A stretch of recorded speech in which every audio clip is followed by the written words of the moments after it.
제발요, 할머니한테 데려가지 마세요. 안 돼, 안 돼, 안 돼. 18살 소녀의 목소리가 찢어지듯 울려 퍼졌다.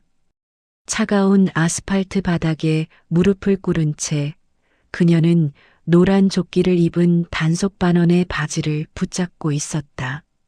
학생 비켜. 이건 불법이야. 법대로 하는 거라고. 서울 한복판, 이른 아침 공기를 가르는 것은 구급차 사이렌 소리였다. 서울역 인근 지하도 계단 아래 30년 동안 한자리를 지켜온 작은 노점이 무너지고 있었다. 낡은 손수레가 옆으로 넘어지며 떡볶이 국물이 바닥에 쏟아졌다. 빨간 국물이 회색 아스팔트를 타고 흘러내렸다. 그 옆에는 할머니 한 분이 쓰러져 계셨다. 78살 박순자 할머니였다. 구급대원들이 들것을 가져왔다. 할머니의 주름진 얼굴은 하얗게 질려 있었고 가쁜 숨을 몰아쉬고 계셨다. 할머니 정신 차리세요. 할머니, 제발, 할머니 눈 떠요. 소녀가 비명처럼 외쳤다. 윤서진, 서울디자인고등학교 2학년에 재학 중인 18살 여학생이었다. 교복 무릎 부분이 찢어져 있었고 그 사이로 피가 배어나오고 있었다. 조금 전 단속 반원에게 밀려 넘어졌을 때 생긴 상처였다. 사연 시작 전 구독과 좋아요 부탁드립니다. 지금 어느 곳에서 듣고 계신지 댓글로 알려주세요. 이제 감동적인 이야기를 시작해 볼게요. 구급대원이 서진의 어깨를 잡았다. 학생 비켜줘야 해. 할머니 살려야 하잖아. 서진은 그제야 정신을 차리고 뒤로 물러섰다. 할머니가 들것에 실렸다. 산소 마스크가 할머니의 얼굴을 덮었다. 구급차 문이 닫히기 직전 할머니의 떨리는 손이 서진을 향해 뻗어졌다. 하지만 닿지 못했다. 문이 닫혔고 사이렌이 울렸다. 빨간 불빛이 전멸하며 구급차가 멀어져 갔다.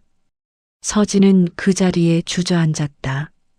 눈앞에는 넘어진 손수레와 쏟아진 떡볶이, 그리고 깨진 그릇들만 남아 있었다.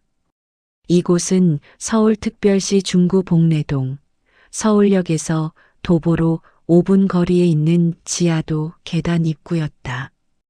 2025년 2월 5일 수요일 아침 6시 30분이었다. 사흘 전으로 시간을 돌려보자. 새벽 5시 세상이 아직 잠들어 있을 시간. 서울역 지하도 계단 아래에는 작은 불빛 하나가 외롭게 켜져 있었다. 박순자 할머니의 노점이었다. 낡은 파라솔 하나와 작은 테이블, 그리고 이동식 가스레인지가 전부였다. 할머니는 허리를 굽혀 떡볶이 재료를 손질하고 계셨다. 갈라진 손등, 굵어진 손마디. 30년 동안 찬물에 담가온 손이었다. 하지만 그 손은 여전히 부지런히 움직였다. 탁, 탁, 탁. 도마 위에서 어묵을 써는 소리가 고요한 새벽을 깼다. 할머니는 어묵을 한 장 한 장 정성스럽게 잘랐다. 그리고 떡볶이 떡을 물에 헹궜다. 새벽 찬물에 손을 담그자 손끝이 저려왔지만 할머니는 멈추지 않았다. 에효, 또 겨울이 왔네. 나이 먹으니까 추운 게 이렇게 힘든가 봐. 할머니가 혼잣말을 했다. 하지만 곧 고개를 저으며 다시 일손을 놀렸다. 이때 어둠 속에서 발소리가 들려왔다. 탁, 탁, 탁. 경쾌한 운동화 소리였다. 할머니는 고개를 들었다.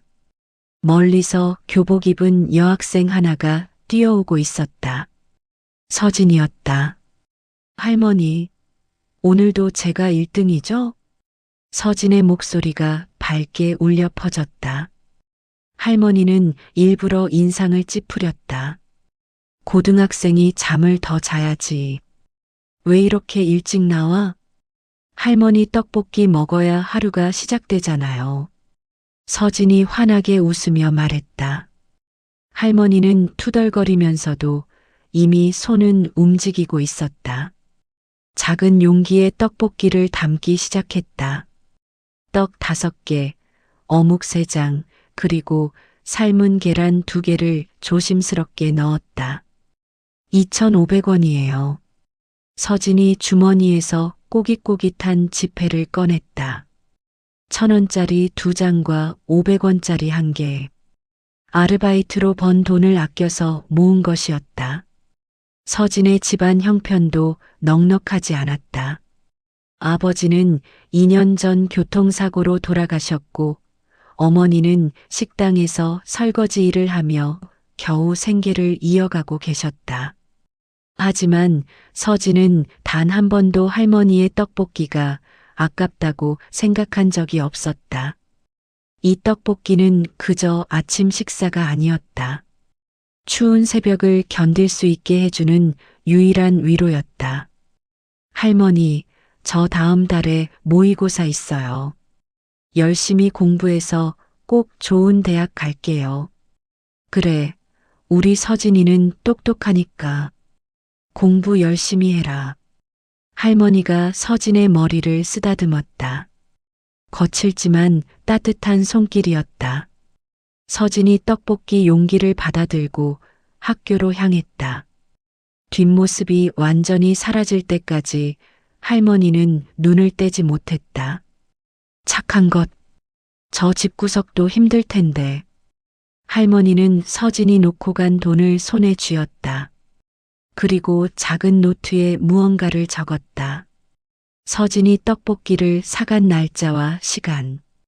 할머니는 365일 내내 서진이 올 때마다 이렇게 기록하고 있었다. 일주일이 지났다. 어느 날 오후 할머니의 노점 앞에 낯선 사람들이 나타났다. 노란 조끼를 입은 구청 단속반원 4명이었다. 그들은 할머니의 노점을 둘러보더니 사진을 찍기 시작했다. 할머니, 여기서 장사하시면 안 돼요. 불법이에요. 단속반원의 목소리는 차갑고 딱딱했다. 제가 여기서 30년을 했는데요. 제발 좀 봐주세요. 이거 아니면 저는 먹고 살 길이 없어요. 할머니가 두 손을 모으고 애원했다. 하지만 단속반원은 고개를 저었다. 다음 주 수요일까지 자진 철거 안 하시면 강제 집행합니다. 경고했으니까 아시죠? 단속반원들이 돌아갔다. 할머니는 그 자리에 주저앉았다. 떨리는 손으로 얼굴을 감쌌다. 다음 날 새벽 서진이 평소처럼 할머니를 찾아왔다. 하지만 할머니의 표정이 평소와 달랐다. 눈가가 붓고 얼굴이 창백했다. 할머니, 어디 아프세요? 아니야. 괜찮아. 할머니는 괜찮아. 할머니는 애써 웃으며 떡볶이를 담았다. 하지만 손이 계속 떨렸다. 서진은 그 모습을 보며 가슴이 먹먹해졌다. 할머니, 무슨 일 있으시면 저한테 말씀해 주세요. 제가 도와드릴 수 있어요. 아니야. 서진이는 공부나 열심히 해. 그게 할머니한테 제일 큰 도움이야. 할머니가 서진의 손을 꼭 잡았다. 차가운 손이었지만 그 안에는 따뜻함이 담겨 있었다. 2025년 2월 5일 수요일. 운명의 날이 밝았다. 새벽 6시 할머니는 평소처럼 노점을 차렸다. 마지막이 될지도 모른다는 생각에 더욱 정성껏 떡볶이를 준비했다. 6시 15분 서진이 뛰어왔다. 할머니, 오늘 날씨 진짜 춥네요. 그러게. 감기 걸리겠다. 떡볶이 얼른 먹고 학교 가. 할머니가 따뜻한 떡볶이를 건넸다. 서진은 두 손으로 용기를 받아들었다. 용기에서 올라오는 김이 서진의 차가운 손을 녹였다. 바로 그때였다. 멀리서 차량 소리가 들려왔다. 구청 트럭 한 대가 지하도 입구로 들어오고 있었다. 그 뒤를 따라 노란 조끼를 입은 단속반원 6명이 걸어왔다. 할머니의 얼굴이 하얗게 질렸다. 할머니 경고했잖아요. 자진 철거 안 하셨죠? 이제 강제 집행합니다. 단속반원들이 할머니의 노점으로 다가왔다. 한 명이 손수레를 잡았다. 제발요. 제발 일주일만 더 주세요. 제가 다른 데 알아볼게요. 일주일만요. 할머니가 손수레를 붙잡고 매달렸다. 하지만 단속반원은 거칠게 할머니의 손을 뿌리쳤다. 할머니, 법이 이래요. 우리도 일하는 거라고요. 서진은 그 광경을 보며 몸이 먼저 움직였다. 손에 들고 있던 떡볶이 용기를 바닥에 내려놓고 할머니에게 달려갔다. 안 돼요. 할머니 노점 가져가지 마세요. 서진이 손수레 앞을 막아섰다. 18살 소녀의 작은 몸이 단속반원들 앞을 가로막았다. 학생 비켜. 방해하면 경찰 불러. 싫어요. 할머니는 아무 잘못도 안 하셨어요. 서진이 물러서지 않자 단속반원 한 명이 서진의 어깨를 밀었다. 서진은 중심을 잃고 뒤로 넘어졌다. 무릎이 차가운 아스팔트에 부딪혔다. 날카로운 통증이 올라왔지만 서진은 다시 일어섰다. 서진아, 안 돼. 다쳐. 할머니가 비명을 질렀다. 하지만 서진은 다시 앞으로 나섰다. 저 안 비켜요.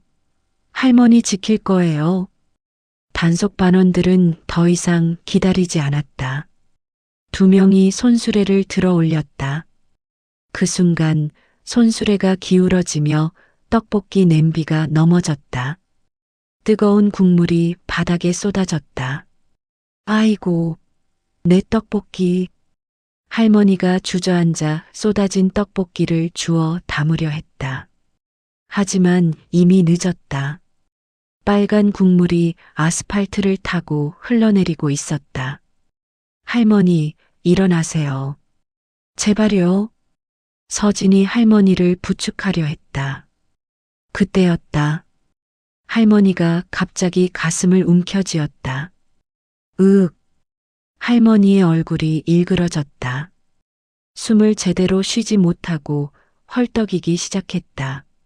할머니, 할머니. 서진이 할머니를 부르며 흔들었다. 하지만 할머니의 몸이 앞으로 쓰러졌다. 쿵. 할머니가 바닥에 쓰러졌다. 서진은 비명을 지르며 할머니를 감싸 안았다. 누가 좀 도와주세요. 구급차 불러주세요. 서진의 절규가 새벽 공기를 찢었다. 구급차가 할머니를 싣고 떠난 후 서진은 멍하니 그 자리에 남아 있었다. 손수레는 이미 구청 트럭에 실려 어디론가 사라졌다. 바닥에는 쏟아진 떡볶이, 국물과 깨진 그릇 조각들만 남아 있었다. 서진은 천천히 일어섰다. 무릎에서 피가 흘러내리고 있었지만 아픈 줄도 몰랐다. 할머니가 실려간 병원을 알아야 했다. 서진은 근처 파출소로 달려갔다. 저기요, 아까 여기서 쓰러지신 할머니 어느 병원으로 가셨는지 알 수 있을까요? 파출소 직원이 고개를 들었다. 환자분 성함이 어떻게 되시나요? 서진은 그 질문에 말문이 막혔다. 성함, 할머니의 이름. 365일 동안 매일 아침 만났지만 정작 할머니의 이름은 한 번도 물어본 적이 없었다. 그게 이름은 모르는데요. 그냥 떡볶이 하시는 할머니인데 이름도 모르는데 어떻게 찾아요? 그리고 가족도 아니잖아요. 서진은 더 이상 말을 잇지 못했다. 파출소를 나와 구청으로 향했다. 하지만 구청에서도 개인정보라며 알려줄 수 없다고 했다. 다음으로 간 곳은 서울역 인근 대학병원 응급실이었다. 하지만 거기서도 이름 없이는 조회가 불가능하다는 대답만 돌아왔다. 서진은 하루 종일 병원을 돌아다녔다. 11곳의 병원을 찾아갔지만 할머니는 어디에도 없었다. 해가 지고 밤이 되었다. 서진은 결국 다시 그 지하도 계단 앞으로 돌아왔다. 할머니가 30년 동안 지켜온 그 자리. 하지만 이제 그곳에는 아무것도 남아있지 않았다. 깨끗하게 청소된 바닥. 할머니의 흔적은 모두 사라져 있었다. 마치 처음부터 아무도 없었던 것처럼. 서진은 그 자리에 무릎을 꿇고 앉았다.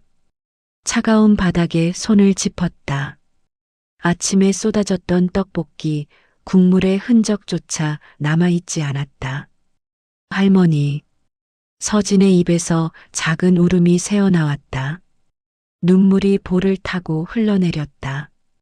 그날 밤 서진은 집에 돌아가지 못했다. 지하도 계단에 앉아 밤을 새웠다. 혹시 할머니가 다시 돌아오실지도 모른다는 희망을 버릴 수 없었다. 같은 시각 서울 강남구 역삼동에 위치한 한 고층 빌딩 최상층. 넓은 회장실에서 한 남자가 창밖을 내다보고 있었다. 48세 이준혁. 코스닥 상장사 JH테크 대표이사였다. 그의 책상 위에는 한 장의 사진이 놓여 있었다. 25년 전 찍은 낡은 사진. 사진 속에는 젊은 청년과 할머니가 함께 찍혀 있었다. 청년은 23살의 준혁이었고 할머니는 지금보다 훨씬 젊은 모습의 박순자 할머니였다. 준혁은 그 사진을 들어 올렸다. 손가락으로 사진을 쓰다듬었다. 할머니. 그의 눈가에 그리움이 서렸다. 25년 전 2000년 9월. 당시 준혁은 대학교 3학년이었다. 부모님이 운영하시던 작은 공장이 IMF 외환위기로 부도가 났다. 하루아침에 모든 것을 잃었다. 집도 빼앗기고 부모님은 채권자들을 피해 지방으로 내려가셨다. 준혁은 홀로 서울에 남았다. 대학교 등록금을 낼 수 없어 휴학계를 냈다. 일자리를 찾아 헤맸지만 어디도 그를 받아주지 않았다. 결국 거리에서 노숙하게 되었다. 그해 12월 가장 추운 겨울날. 준혁은 서울역 지하도에서 떨고 있었다. 사흘째 아무것도 먹지 못했다. 배고픔과 추위, 그리고 절망이 그를 짓눌렀다. 이렇게 사느니 차라리 죽는 게 낫겠다. 그런 생각이 머릿속을 가득 채웠다. 준혁은 비틀거리며 일어났다. 한강으로 가려고 했다. 그때 누군가 그의 앞을 가로막았다. 젊은 사람이 어디 가려고 그래? 박순자 할머니였다. 당시 53세, 할머니는 이미 15년째 서울역 지하도에서 떡볶이 장사를 하고 계셨다. 할머니는 준혁의 손에 따뜻한 떡볶이 한 그릇을 쥐어주었다. 먹어. 따뜻한 거 먹으면 기운 난다. 돈이 없는데요. 준혁의 목소리가 떨렸다. 됐어. 그냥 먹어. 할머니가 주는 거야. 준혁은 그 떡볶이를 받아들고 눈물을 흘렸다. 며칠 만에 먹는 따뜻한 음식이었다. 떡볶이를 한 입 베어 물자 온몸에 따뜻함이 퍼졌다. 할머니는 준혁의 등을 토닥였다. 젊은이, 너는 귀한 사람이야. 지금은 힘들어도 반드시 일어설 수 있어. 기죽지 마. 그 한마디가 준혁을 살렸다.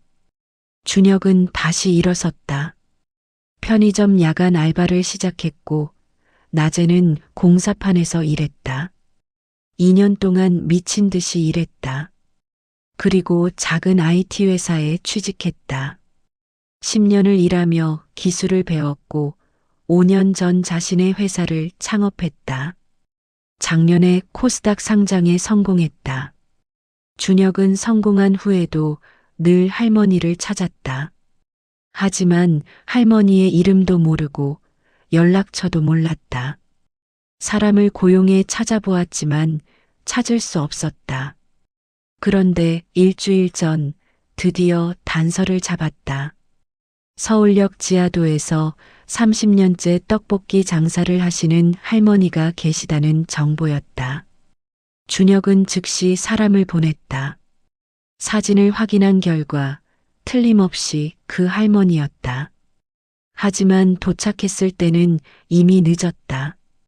할머니가 구급차에 실려간 직후였다. 준혁은 즉시 모든 병원에 연락을 돌렸다. 그리고 마침내 할머니가 입원한 병원을 찾아냈다. 서울 중구에 있는 한양대학교 병원이었다. 준혁은 최고의 의료진을 섭외했다. 그리고 할머니를 서울 강남에 있는 최고급 종합병원 VIP 병동으로 옮겼다. 이제 한 가지만 남았다. 할머니를 지키던 그 소녀를 찾는 것. 2025년 2월 7일 금요일. 서진은 이틀 동안 학교에 가지 못했다. 할머니를 찾아 헤매느라 정신이 없었다. 하지만 결국 아무 소득도 없었다. 금요일 아침 서진은 무거운 발걸음으로 학교에 갔다. 교복은 이틀째 빨지 못해 구겨져 있었고 눈 밑에는 다크서클이 짙게 드리워져 있었다. 교실에 들어서자 친구들의 수군거림이 들려왔다. 야, 저 서진이 요즘 왜 저래? 노점상 할머니 찾는다고 미쳤나 봐. 서진은 그 말들을 무시하고 자리에 앉았다. 창밖을 바라보며 멍하니 있었다. 수업이 시작되었지만 서진은 집중할 수 없었다. 선생님의 목소리도 친구들의 웃음소리도 모두 멀게만 들렸다. 그때였다. 갑자기 교실 밖이 소란스러워졌다. 복도에서 학생들이 웅성거리는 소리가 들렸다. 야, 저거 뭐야? 차 엄청 많이 왔어.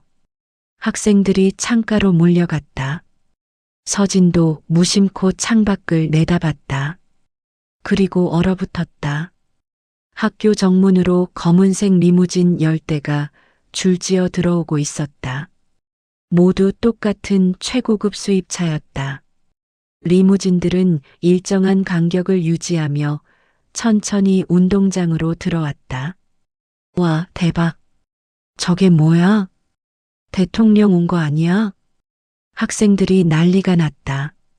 선생님도 수업을 멈추고 창밖을 내다봤다. 리무진 10대가 운동장 한가운데 멈춰섰다. 그리고 모든 차의 문이 동시에 열렸다. 검은색 정장을 입은 남자들이 일제히 내렸다. 모두 20여 명이었다. 그들은 훈련받은 군인처럼 정확한 동작으로 두 줄로 섰다. 그리고 마지막 리무진 쪽을 향해 길을 만들었다. 마지막 리무진의 문이 열렸다. 한 남자가 천천히 차에서 내렸다. 40대 후반으로 보이는 남자였다. 잘 다려진 검은색 정장을 입고 있었고 카리스마 있는 인상이었다. 이준혁이었다. 준혁은 주변을 천천히 둘러봤다. 그리고 품에서 무언가를 꺼냈다. 작은 사진 한 장이었다. 준혁은 사진을 들여다보더니 학교 건물을 향해 걸어가기 시작했다. 수행원들이 양옆에서 따라왔다. 교실 안은 술렁거렸다. 아무도 무슨 일인지 알 수 없었다. 준혁이 교무실로 들어갔다. 잠시 후 교내 방송이 울렸다. 2학년 4반 윤서진 학생은 즉시 교장실로 오시기 바랍니다. 다시 말씀드립니다. 2학년 4반 윤서진 학생. 서진의 이름이 호명되자 교실 앞 모든 학생들의 시선이 서진에게 쏠렸다. 서진은 멍하니 앉아 있었다. 무슨 일인지 전혀 감을 잡을 수 없었다. 서진아, 어서 가봐. 담임 선생님이 재촉했다. 서진은 천천히 자리에서 일어나 교실을 나왔다. 복도를 걸어 교장실로 향했다. 다리가 후들거렸다. 교장실 문 앞에 도착했을 때 서진은 깊게 숨을 들이쉬었다. 문을 열었다. 교장실 안에는 교장 선생님과 교감 선생님, 그리고 정장을 입은 남자가 서 있었다. 준혁이었다. 윤서진 학생이죠? 준혁이 서진을 바라보며 물었다. 목소리는 차분했지만 무게감이 있었다. 네. 그런데 누구세요? 서진이 조심스럽게 물었다. 준혁은 대답 대신 품에서 또 다른 사진을 꺼냈다. 그리고 서진에게 건넸다. 서진은 그 사진을 받아들었다. 사진 속에는 할머니가 있었다. 훨씬 젊은 모습의 할머니였다. 그리고 그 옆에는 젊은 남자가 서 있었다. 사진 뒷면에는 글씨가 적혀 있었다. 2000년 12월 24일. 나를 살려주신 은인. 박순자 할머니와 함께. 서진의 손이 떨렸다. 이 사진. 할머니가. 네. 박순자 할머니입니다. 준혁이 고개를 끄덕였다. 할머니가 어디 계세요? 지금 어디 계신 거예요? 서진의 목소리가 높아졌다. 준혁은 서진을 똑바로 바라봤다. 걱정 마세요. 할머니께서는 지금 최고의 병원에서 최고의 치료를 받고 계십니다. 그 말을 듣는 순간 서진의 눈에서 눈물이 쏟아졌다. 서진은 준혁이 마련한 차를 타고 병원으로 향했다. 차 안에서 준혁은 자신의 이야기를 들려주었다. 25년 전 절망 속에서 자살하려던 순간 할머니가 건넨 떡볶이 한 그릇이 자신을 살렸다는 것. 그리고 지금까지 할머니를 찾아왔다는 것. 할머니는 저에게 생명의 은인이십니다. 그래서 제가 할 수 있는 모든 것을 해드리고 싶었습니다. 준혁의 목소리에는 진심이 담겨 있었다. 서진은 눈물을 닦으며 물었다. 그런데 어떻게 저를 찾으신 거예요? 할머니께서 병원에서 깨어나시자마자 하신 말씀이 서진 양 이야기였습니다. 매일 아침 떡볶이를 사 먹던 착한 학생 이야기. 그래서 학교를 수소문해서 찾았습니다. 차가 병원에 도착했다.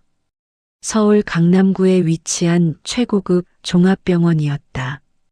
VIP 병동 최상층, 특실암. 서진은 떨리는 손으로 문을 열었다. 병실 안은 넓고 밝았다. 창가 침대에 할머니가 앉아 계셨다. 깨끗한 환자복을 입고 얼굴에는 혈색이 돌아와 있었다. 할머니. 서진이 비명처럼 외치며 달려갔다. 할머니를 끌어안았다. 우리 서진이. 할머니가 서진의 머리를 쓰다듬었다. 두 사람은 한참을 그렇게 안고 울었다. 한참 후 준혁이 서진에게 서류 봉투를 건넸다. 이건 전액 장학금 후원서입니다. 대학 졸업까지 모든 학비와 생활비를 지원합니다. 서진의 눈이 커졌다. 그리고 이건 할머니를 위한 것입니다. 준혁이 또 다른 서류를 꺼냈다. 서울역 근처에 할머니 명의로 작은 가게를 마련했습니다. 더 이상 추운 데서 떡볶이 장사 안 하셔도 됩니다. 따뜻한 실내에서 편하게 하실 수 있습니다. 할머니와 서진은 말을 잃었다. 저는 25년 전 할머니의 떡볶이 한 그릇으로 살았습니다. 그리고 서진 양은 할머니를 지키기 위해 자신의 몸도 돌보지 않았죠. 이 모든 게 할머니께서 평생 베푸신 선행의 결과입니다. 준혁은 깊이 고개를 숙였다. 감사합니다. 제 인생을 살려주셔서 5년이 흘렀다. 2030년 봄, 서울역 근처 새로 지어진 깨끗한 떡볶이 전문점 앞, 순자할매 떡볶이라는 간판이 걸려 있었다. 가게 안에는 할머니가 앉아 계셨다. 83세가 된 할머니는 여전히 떡볶이를 끓이고 계셨다. 다만 이제는 따뜻한 실내에서 편한 의자에 앉아서 하셨다. 문이 열리고 젊은 여성이 들어왔다. 23세가 된 서진이었다. 대학을 졸업하고 이제는 준혁의 회사에서 사회공헌팀 팀장으로 일하고 있었다. 할머니, 오늘도 떡볶이 주세요. 어머, 우리 서진이 또 왔네. 할머니가 환하게 웃으며 떡볶이를 담았다. 여전히 삶은 계란 2개를 몰래 넣어 주었다. 가게 문이 또 열리고 준혁이 들어왔다. 할머니, 저도 한 그릇이요. 세 사람은 함께 앉아 떡볶이를 먹었다. 피 한 방울 섞이지 않았지만 그 누구보다 따뜻한 가족이었다. 창밖으로 봄볕이 따스하게 비쳤다. 할머니의 떡볶이는 계속되고 있었다. 그리고 앞으로도 영원히 계속될 것이었다. 여러분, 오늘 이야기는 어떠셨나요? 작은 선행이 얼마나 큰 기적을 만들어내는지 보셨죠? 우리 주변에도 도움이 필요한 분들이 많습니다. 오늘 하루 누군가에게 작은 친절을 베풀어 보시는 건 어떨까요? 그 작은 친절이 언젠가 큰 기적이 되어 돌아올 겁니다. 오늘도 끝까지 함께 해주셔서 진심으로 감사드립니다. 구독과 좋아요 눌러주시고 공감되셨다면 댓글로 여러분의 생각을 나눠주세요. 여러분의 응원이 더 좋은 이야기를 만드는 힘이 됩니다. 다음에 또 감동적인 이야기로 찾아뵙겠습니다. 감사합니다.